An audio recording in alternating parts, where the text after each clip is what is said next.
Welcome everyone, this is Patrice VIERA for Panasonic Live at IFA 2012 here in Berlin. Our first segment will be dedicated to VIERA, but prior to that I just wanted to make sure that you understand that this is a very sad day. Why? As this is the last day that you will be broadcasting live from the IFA, but the IFA itself would remain open until Wednesday. So your chance to come over here just to pay us a visit and swipe and share. As per every 1,000 swipes, the Aldebaran Marine Research Program will receive a donation from Panasonic to ensure that one school child in the aid of marine wildlife preservation, and so they can learn more about marine biodiversity. But as I said, the first segment will be dedicated to VIERA. Therefore, I need my expert. Not any expert, the man of the hour, the man with the power. It's about Matthew Billing that I would like to welcome here, first of all. Welcome, sir. How are you today? But as you can see, we have like 3 bar stools, meaning we have reinforcement and very strict reinforcement. His name is Phil Hinton, and he is responsible for AV Forums, the #1 online portal when it comes to electronic devices. So Phil, please join us. Welcome. Good morning. Good morning, sir. Yeah. Thank you very much. Please join a little circle around here. So as I just announced, you are a part of the team that is behind AV Forums. That's correct. .co.uk. Yep, avforums.com. We're Europe's largest home electronics community, which means that the public can come on to the forum, ask any question they want, covering TVs, projectors, Blu-ray, movies, mobile phones, tablets, anything you can think of. Even home appliances. Come on to AV Forums if you have any questions. You ask a question on the forum, you usually get a reply very quickly. Well, so that makes you the super nerd pretty much then? Yeah, probably. probably. Although my speciality is more TVs, projectors, home cinema, that type of areas where, as the editor of the site, we review those products, we write about those products, we write about the future of those products, and it's an exciting time in the world of AV at the moment. So, so I believe this is not the first IFA you've been to. No, we've been to IFA quite a number of times. It's obviously Europe's largest consumer electronics show. The only one that pips it is the CES show, which happens at the beginning of the year, which is always interesting because everybody launches the new product then. But IFA's good because IFA's different in that the public can come in and see the products, whereas the other big shows of the year. They're for trade, they're for the journalists, they're for the press, and the consumer can't come in, they can't touch the product, they can't play with it. So IFA's unique in that point of view that people can come in and actually get to use the products, get to feel them, pick them up, play with them, and that's a good side of the show. And being in your position, I mean, this must be quite a benefit, being like the #1 portal like for Europe, and then coming to such a fair as the IFA. Is that everybody's like very nice towards you? They want like extra reviews, or is it the other way around that you are very nice towards the industry? You and Matthew have met before. Is it that you've been exchanging on Facebook? Yeah. You should know that. Well, you don't need to go on Facebook. You can go on the actual forum yourself and just keep up with what's going on. But Phil has been around when we've launched new products in the UK, like FreeSat we launched, didn't we? Yep. And we did a 3D thing as well, didn't we, together? 3D, Down at Air Studios. Yeah, and the new projector, which Panasonic have a new demo room, which we were down seeing 2 weeks ago. New. So it's obviously in my role, I deal with the whole industry, not just Panasonic, and we're an independent site, so we don't sell anything. Everything is free on AV Forums, so you can come and read the reviews for free, you can come and ask questions for free, and there's no bias there, there's no bias in any of the reviews we do because we do things scientifically. So when we're talking about TVs, we actually measure all the different parameters of the TV to make sure that it reaches the industry standards, and there are standards which say colours should look like this, and white point should look like this, and grayscale should be like this.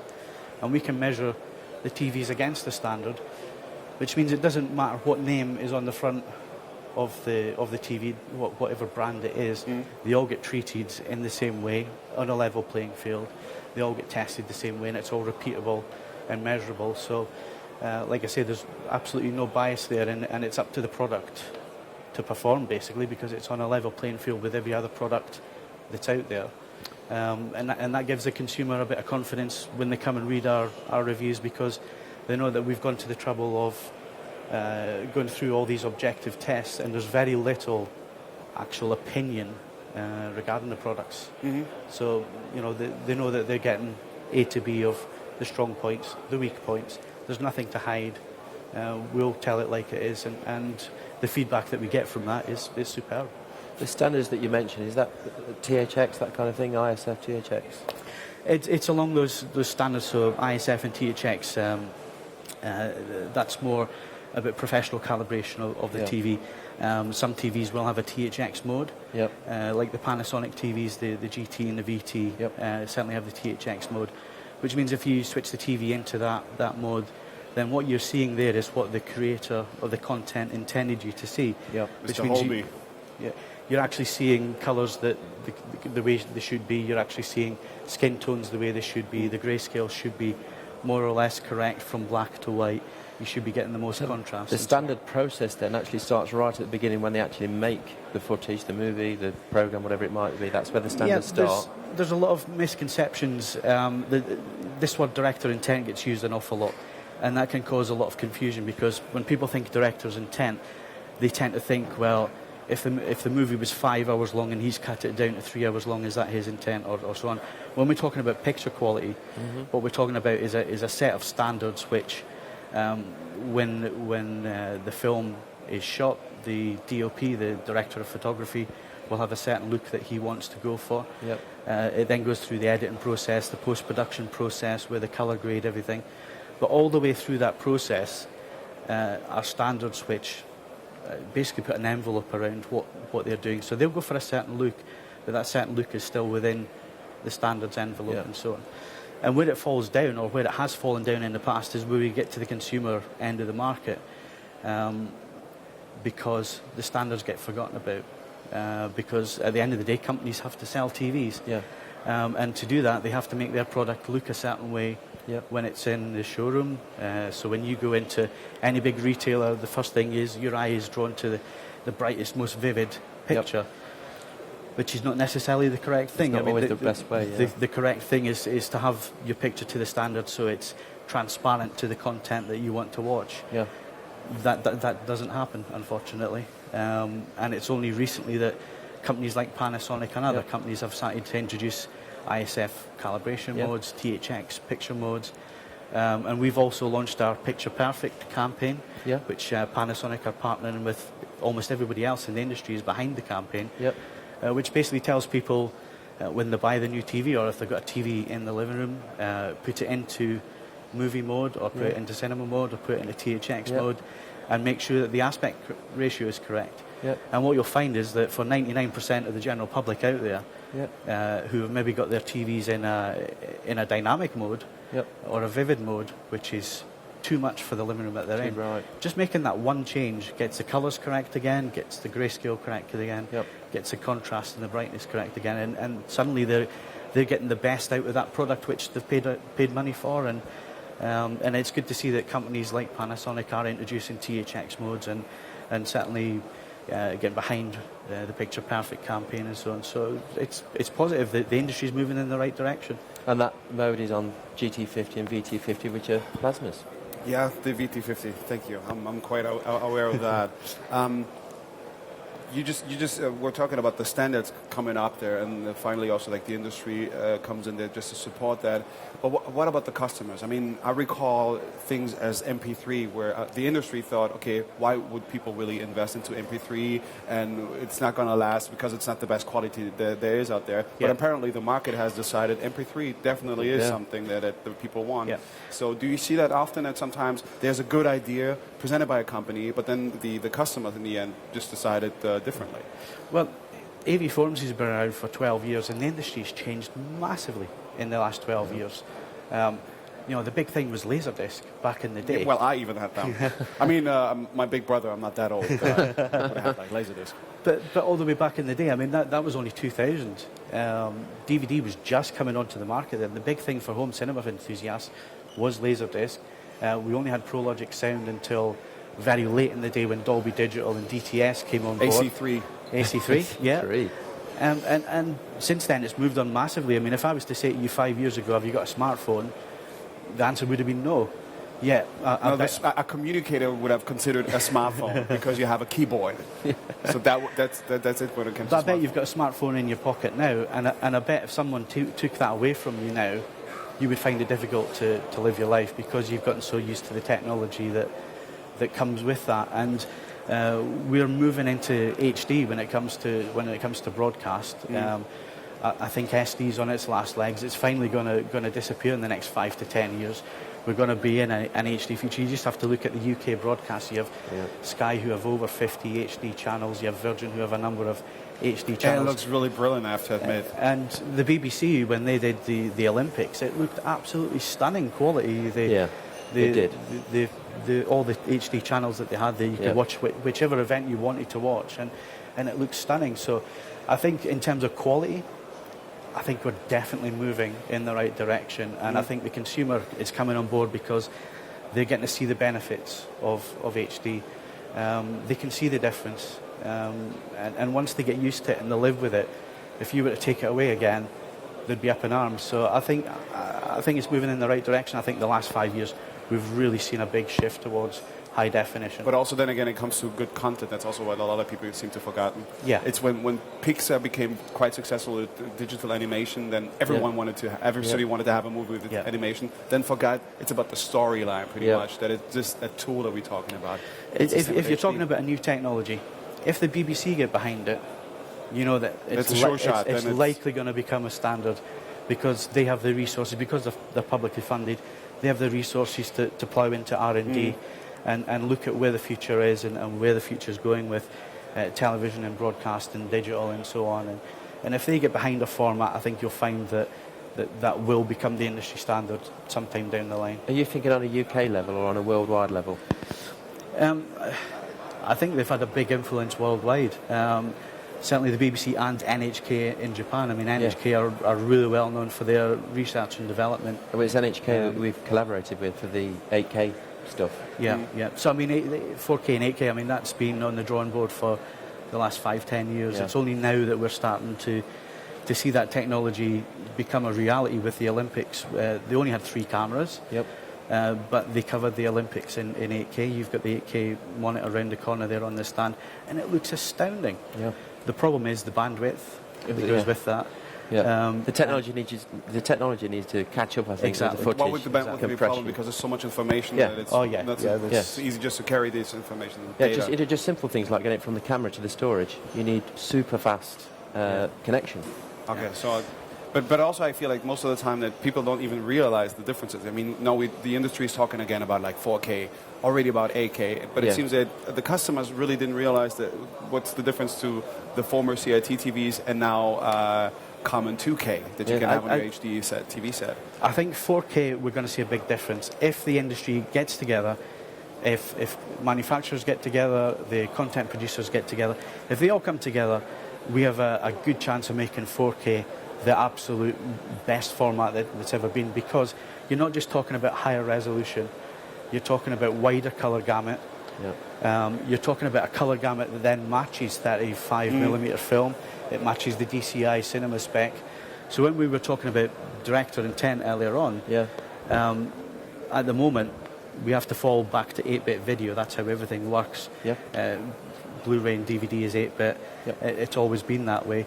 But we've got the opportunity to up the bit rate, we've got the opportunity to up the resolution, we've also got the opportunity to expand the colour gamut, so we can actually see the content producers work in the home the same way as they see it in their show theatre or at the cinema. And interestingly, as the home technology caught up with the cinemas, when we got HD on television, we got the Blu-rays with all the HD content on. The cinemas then shifted to 4K, didn't they? A lot of the digital cinemas. Finally. A lot of I just recently saw in New York. It's amazing. I really was convinced that it's not necessary, but once you see the 4K projection, like in a movie theater, it's simply amazing. It's so much better, isn't it? Yeah. So much better. And now we're in that position again where, for the home user, we can now go and expand our technology and catch up again. A little bit further. Yeah.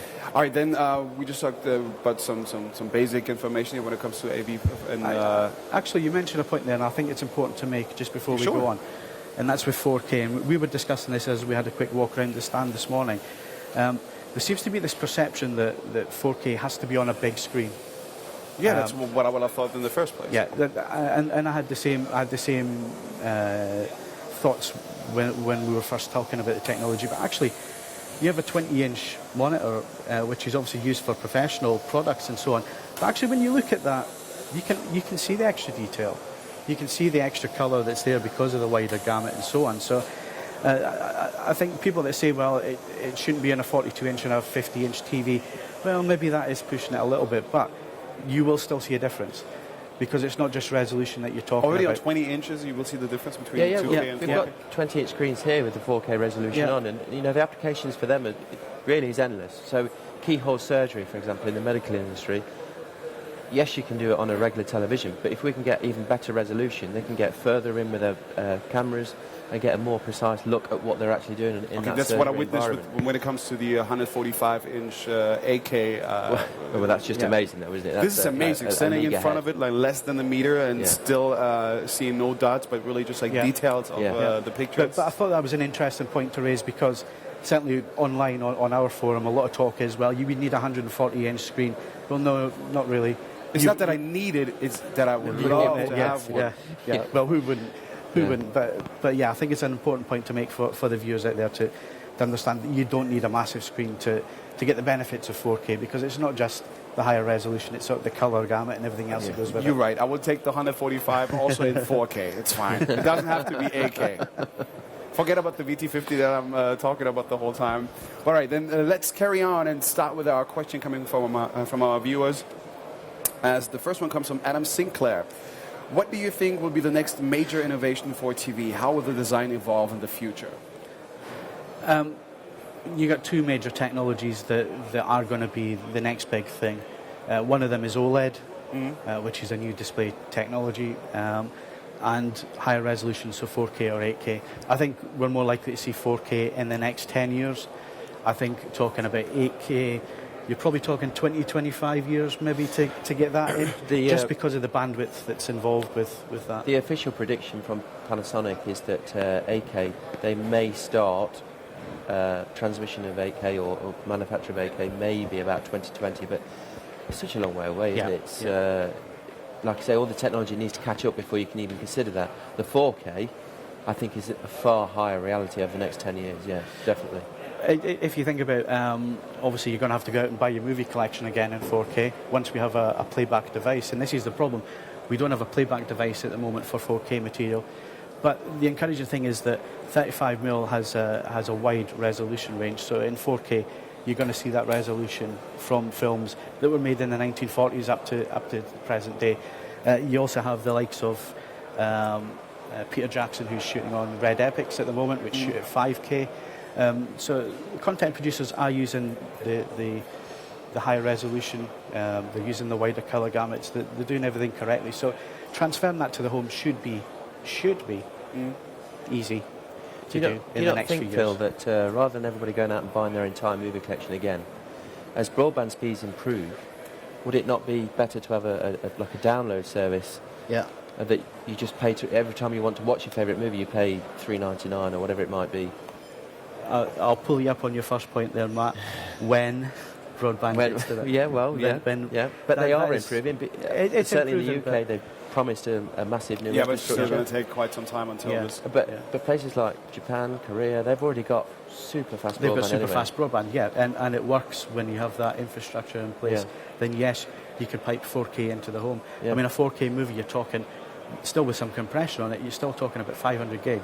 500 gig for one 4K for one movie. film. I mean, this is never going to fit on one single Blu-ray, which goes to a maximum if you just have it like double layered and two-sided. Is 100, isn't it? Dual layer. 100. That's about it. So you're looking at another playback device, which is great for the studios. It's great for the manufacturers because they can sell us more stuff. But that's going to have to be developed, and some kind of compression technology that's better than MPEG-4 needs to be developed as well to push that into a reasonable data size that can be streamed over a good broadband connection, or be on a hard disk or some other playback device that you're going to have in the home to watch on your 4K TV or your your 8K TV. And this comes back as well to what we said about the 8K. If you think 500 gig for a 4K, So it should be twice as much. yeah, you're talking a terabyte for a movie, and that's what we're trying to say. Put it all together on a single SD card.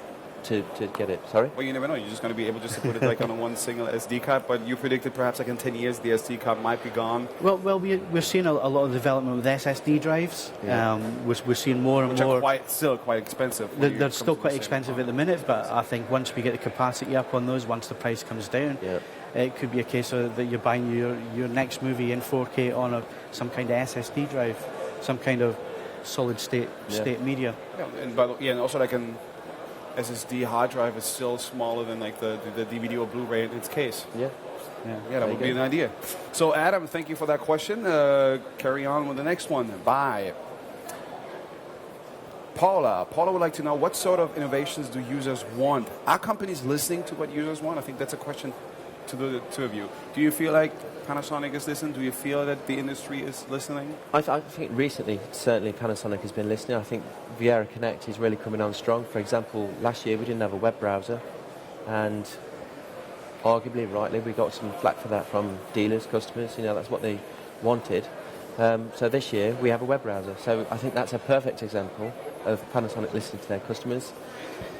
I don't know how you think about the innovations. AV forums, you're talking about forums full of people who are early adopters and people who want the latest technology, new technology, and some of the ideas that the guys on the forums and girls come up with.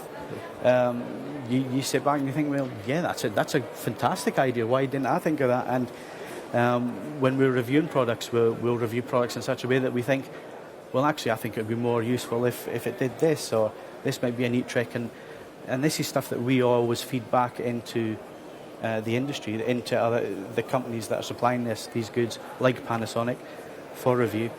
And Panasonic are a company that listen, so that's always a good thing, because we always know that when we put our feedback in, it will get listened to. It might not be practical to introduce what we'd like them to introduce into a product, but at least they listen and they think about it, and they go away and maybe come back with something that's a little bit better. So I think there's still a few companies out there that could learn the lesson of better customer support and listening to the enthusiast market, listening to the opinion formers, who are the people that post on AV forums. They're the people that go out and will buy an OLED TV at £9,000. No, these are the type of people that will go out and they'll do that. And then they'll feed back what they think of the technology, how the technology has improved their life or not improved it. And I think that's where you get good development with the consumers, and we can always start to feed that back into the companies and say, this is good, this is not good, and it becomes a two-way street where the consumer feels like they're being listened to. And like I say, there's one or two companies that maybe need to do that, but the rest of the industry, I find that usually if you've got a good point to make, they will listen to it. They'll sit you down with the engineers and go through something, and yes, that can be done, or no, that can't be done. Because I also understand that it's always really difficult, because the customer only sees like from his perspective, like his individual need, and then a company has to face different things. First of all, quality, security, common standard, environmental standards, which are rising more and more. Design standards, all these things. Sometimes it really feels that even the customers don't even know what they want until they got it, and then it's more a matter of convincing them that this might be something that they need, especially with all the devices. Let's take the time that I spent in the Lumix area, where just because we had an expert as Mark, I was able just to discover all the features that the camera has just through that, but I wouldn't have seen it just like from the blank outside. So I think this is going to be also very difficult, just to, first of all, for the company just to have a dialogue, because why would the customer be so into research and knowing all of the regulations, because he doesn't care. He just wants his own, product. Good. So I see that this is kind of tricky. But and this is where forums like AV forums, because we have an editorial department, because we have an editorial slant to the site and we speak to the companies, we can feed that back in to the consumer, to the forum user, and highlight things like, well, the big question is, why can't I get a 55-inch OLED TV for £2,000? It ain't going to happen. And you have to explain to the consumer why that won't happen, because it's a new technology. The manufacturer's going to throw away more of those products than actually make it to market because of the yield size and so on, because it's a new technology. So this is why it has that premium price attached to it. It's not because, hey, this is new technology and we can fleece the consumer. It's actually a case of, well, in the reality of things, economically, they have to make so many units and only have so many that actually make it to market and pass the grade because it's a new technology. And that happened with plasma when plasma first came on the market. You remember you were paying 10 grand for a plasma back in the day. I heard that you're supposed to pay that much. That's But why I didn't even think of. But you were talking about what a 768 resolution screen that was costing that much money back in the day because it was a new technology. It was still being developed. They were still trying to iron out the technology but and also get like the yield picture sizes. quality has amazingly improved ever since the first generation. Of course it has. Yeah. And it's always an upward trajectory, or you hope it's going to be that. And where maybe the consumer's gotten a little bit downhearted or maybe a little bit disillusioned is the fact that we had the global recession which started in 2008. And before 2008, we were talking about OLED, we were talking about 4K, we were talking about 8K, and then suddenly that all disappeared because, the market collapsed. Companies had to look inward. They had to change the way that they did business because of the way the financial markets collapsed. And it's taken 4 years for us to get back to this stage now where companies are starting to feel confident again that they can introduce the new products, they can do the R&D, plough the money into research and development for these products. And this year and going into next year, it's a really exciting time because we're finally getting to see OLED, we're finally getting to see 4K, and these are technologies that the consumer's been waiting on for maybe the last 4 years. And one last point I'll make is the device that you're holding in your hand, a tablet PC, a tablet. If you look back 3 years ago when that product was announced, everybody was like, well, it's just a bigger version of their phone, and who wants one of those? Yet look how many they've sold.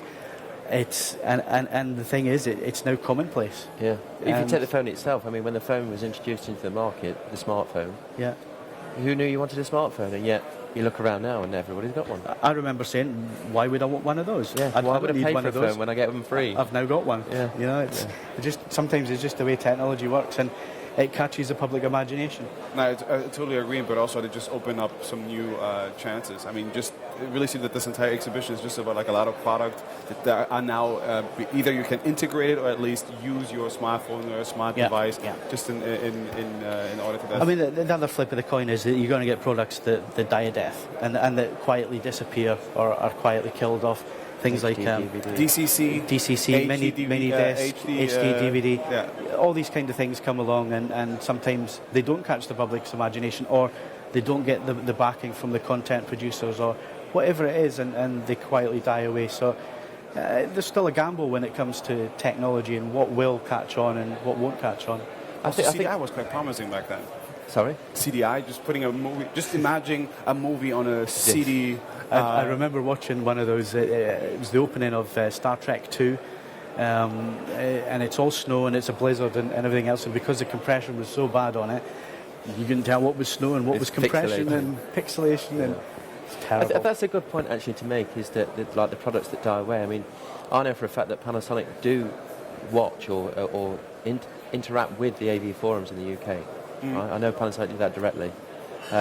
So immediately at the heart of Panasonic UK, they are listening to the customer, as well as getting the feedback from people like Phil and various other sources, even our own internal staff. So although we have to listen to our customers and adapt, at the same time, we're also in the background trying to work out what they might want. So it's not just about what they say they want, but what they might want as well. So there's two legs to that R&D type of... So apparently it works out. But if it would be like one item right now that people are asking repeatedly, or just one trend, what would that be right now? I think OLED. OLED? I think so. It brings together... I mean, what we have at the minute is you have plasma, and you have LCD, LED, LCD. Both different technologies, both have the plus and negative points. Plus point with plasma is picture quality, black levels, contrast ratio, your motion.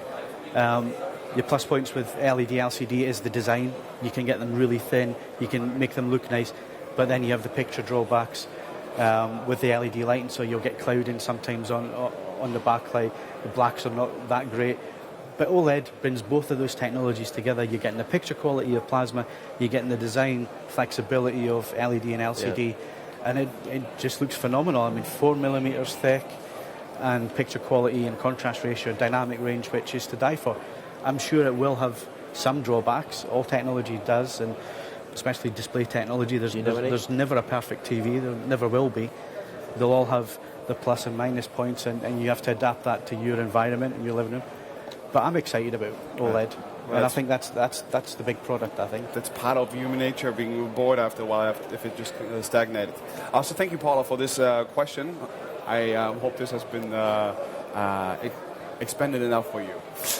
Continuing with the next question coming from Anja Boche. Anja Bosch. What industry awards has Panasonic won and why? What industry? What? Sorry. What awards has Panasonic won and why? I mean, there's a board somewhere actually with every one of them set out, and we've even won a couple, haven't we, from AV forums. I mean, how many IFA products? awards, probably one of the most important ones from Europe. How many products does Panasonic manufacture altogether, including home appliances and all of these? Well, I wouldn't like to guess. I would say like too many. So, what advice could we give in order just to have a research for that? Yeah, I guess so. Yeah. On the Panasonic side itself, there should be Panasonic. On the Panasonic side itself, you should find a link or a way, just because I think altogether summed up, we wouldn't be able just to tell you that right now. Yeah, but you know, awards are important. If we can get the message out there that our product is good, then people see that, they become aware of it. Of course, we just talked yesterday about the awards that the design department received. Yeah, absolutely. Yeah. An ISA award and the IF award as well. So. Yeah, and yet 12 months ago we were saying that we were slightly behind on design, and yet now 12 months later we're winning awards for it. So, Anja, this is your answer then. Thank you for your question. Coming to the next one by Lexi Lea. If TVs are getting thinner, how will the quality of sound be upheld? How thin will they get? As thin as a poster? It's my old favourite phrase. You can't change the laws of physics, Captain. No, but because near it's a poster, that's what we expected. Just like the old Total Recall when you had like everything like on the wall. Yeah. Well, you can do that on a wall, can't you, with a projector? Yeah. I mean, the main problem is that when TVs get thinner, yes, the sound gets thinner with them because the driver inside can't move as much air, it can't create as full a sound, which is why sound bars, so speakers that sit under the TVs, more popular, definitely. They're becoming more popular. 5.1 systems are becoming more popular. Certainly in the living room environment, they become more popular when you start introducing wireless speakers and things like that, so you're not annoying your other half by laying cables all over the living room and so on. So there are options. Unfortunately, until someone comes up with a wafer-thin speaker that actually sounds good. And because we had the issue with NXT, which was the try of introducing thinner loudspeakers, but apparently the market didn't really accept it. There has been a number of companies that have tried to develop the technology, and there's still companies out there trying to develop, wafer-thin speakers. But if you want high-quality audio, my advice would always be to go with an off-board, either a sound bar or some kind of 5.1 system. Because if you've got a nice big 50-inch screen, 65-inch screen, you want the big sound to go with it. And that's the only way you're going to be able to do it at the moment. Right. Then, Lexi, thank you for your question. That was your answer. Continuing with a question coming from Tobias Vrede. Is a dark background still better for a better picture? Sorry, what was the question? If a dark background is still better for a better picture? I take it from the question that's the viewing environment that the person's in. So yes, you don't want totally dark though, not with a TV, even with a plasma. You don't want the room completely black. You want some kind of bias light in the room, so some kind of side light in the room that's maybe table lamp, something like that. Something like that, that's not in front of the screen. Sometimes you'll find if you put a little bit of light behind the screen, your eye perceives more contrast in the image, and your black levels become perceivably a little bit better because that light is behind. It also helps the eye as well. You don't want a completely dark room where you're going from bright to dark, bright to dark, bright to dark, because your eye is opening and closing, opening and closing. You become very, very tired very quickly, and you'll get headaches. So Even in the cinema, actually, they leave a few lights on, don't they? Unless you've got a big projection system in a projector room where you can get away with all the lights off and black walls, black ceilings, black floors, then great, because you're going to get the perceived contrast, you're going to get what you get at the cinema. In living rooms, some kind of light is advisable, especially if you're using an LED or an LCD. Put the light behind it, it'll give you a little bit more better perceived black level. No, but it's good that you just mentioned that the light should be behind it, because nowadays a lot of people just rather, whenever they watch a movie, they always have their smartphone on them or even like a tablet. So the movie theater can be, it's not even the ringing, but it's sometimes you just see like some just a light coming up like out of the seat. So if people want advice on living room setup, setting the TV up for comfortable viewing, if they go to myperfectpicture.tv, which is our Picture Perfect campaign, which Panasonic supports, we actually tell you what the best mode is for your TV, how you should set the TV up for the room, what you should switch off within the TV that's going to get in the way of your viewing, so you get the best picture for your room. Okay, so a little bit of light isn't that bad, but in general, a dark room, of course, is going to help you out there. Thank you, Tobias, for your question. Coming to the next one from... Ben would like to know, when will 4 times HD TV be available, or 4K then in that case, be available to the general public, and which sizes will be available? Well, certainly from our side, we've not announced any specific plans at this moment in time. We've already got the 4K 20-inch screens, I believe, in production in the business-to-business world. But we also mentioned that there's going to be a problem with the capacity of the content. Absolutely, as we've already discussed, the movie's going to take about 500 gigabytes of space, so we're still waiting for technology to catch up. But I imagine, I don't know if you know, do you think it would come on stream at the same time as OLED? It would kind of run in conjunction? I think you're going to see the two develop side by side. I think 4K and OLED are going to develop and then become one when it can be done with the technology. There are 4K projectors out there. There are 4K TVs out there at the minute.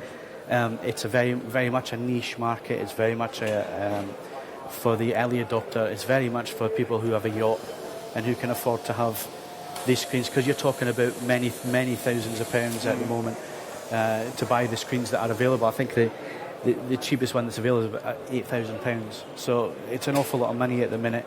Not a lot of content out there. Obviously, you can upscale your Blu-rays. How would you do that? Is there Blu-ray players out there that can upscale for you? Or? Yeah, there's Blu-ray players out there with 4K upscaling. There are AVRs out there with 4K upscaling. Yeah. A lot of these displays have their own 4K upscaling engines. Yeah. So there's one projector out there at the minute which does a really good job of upscaling Blu-ray to the 4K standard. It's not 4K. You're not getting any more detail because it's still a 1080p signal, but you're getting this 4K resolution in it, and it gives an impression of enhanced depth, better resolution, better colour, so on. So I think in the next 5 years. The next 5 years? I think in the next 5 years, definitely. Next 5 years. So I'm going to be fine with the VT50 5 years. Finally. Get Phil back, book Phil for 5 years' time. You're going to see lots of products coming to market. You're going to see a lot of different companies pushing different aspects, different angles of the technology. But I think in about 5 years, we're going to be at a stage where the mass market consumer is going to be interested in the technology, and you're going to have broadcasters maybe like Sky and the BBC and NHK and so on. We have to remember the broadcasters are actually still at HD ready. Yeah. It's 720, it's not even full HD yet. So Sky is. So Sky's 1080/50i. Oh yeah, of course. In the UK. In the I don't UK, know about the local market over here. I imagine you're probably somewhere similar. No, but thank you guys. Our segment is over. Thank you already so much. It was. It's fun. Unfortunately, we didn't have so many questions coming through because, of course, this is a topic that we wanted to talk about a little bit more. But Phil, thank you so much for your insight. Well, hopefully we've given the viewers out there something to ponder for the future, and they can always come along to AV Forums and ask more questions. avforums.com. If they want to improve their TV picture, myperfectpicture.tv. For Picture Perfect, come along, and get all the advice you need for your products. All right, then thank you for that. We are coming now to the little competition that we have. Yesterday, we wanted to know from you guys, how many liters of space does the NRB32FX2 two-door fridge freezer have in total? The answer was 315, and therefore this very same freezer now belongs to Sandra Sachse from Germany. Congratulations on that one, but it doesn't mean that we are done with it. Now we have another prize coming up, and you can be the lucky owner of a 50-inch VT50 Smart VIERA Plasma TV, the one that we were referring about like the whole time. It could be yours. I mean, I still have an old VT20. If you want, we can. All right, you want that TV? Then you need to ask. Then you need to reply a question. Panasonic Smart VIERA TVs now support swipe and share functionality. What does this feature let you do? A, stream smartphone content to a TV, or B, it helps you send emails. So if you have the right answer, send it to us, and wish you all the luck. But remember, you still can have my VT20. We can't change, but we're going to talk about that then later. Thank you for your attention. We will be back at 12 o'clock with home appliances. So looking forward to see you then. And once again, thank you, Matthew. Thank you very much. Phil. Thank you. Patrice Boudibela for Panasonic Live at IFA 2012.